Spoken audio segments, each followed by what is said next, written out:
За мандатор за состав на влада на Република Северна Македонија го определувам Зоран Заев, председател на СДСМ.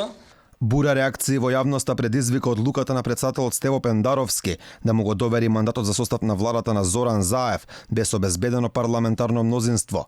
Лидерот на опозицијската ВМРО ДПМН оцени дека мандатот моментално е узурпиран и киднапиран од Заев. Христијан Мицковски го обвини Пендаровски дека го прекршил уставот, велејќи дека без доказ за обезбедено мнозинство секој од парламентарните партии би можела да го добие мандатот. Мандатот е узурпиран. Би рекол киднапиран и е во рацете на човек како Зоран Заев.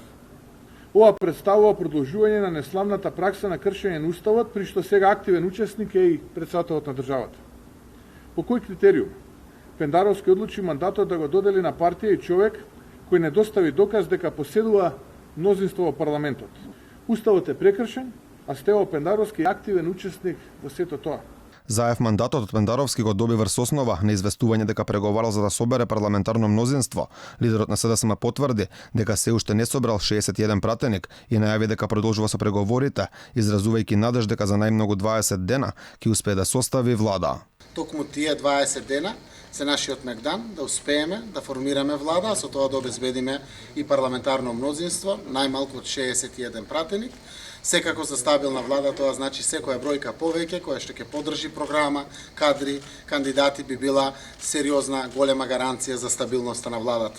Дека давањето на мандатот е противуставно, предупреди доскорешниот собраниски спикер Талат Џафери.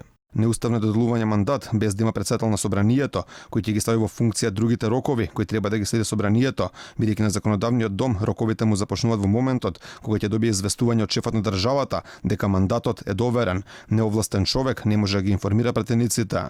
Со добивањето на мандатот, Заев има 20 дена да состави влада. Доколку не успее во тоа, истиот ќе мора да го врати назад ке претседателот на Македонија Стево Пендаровски.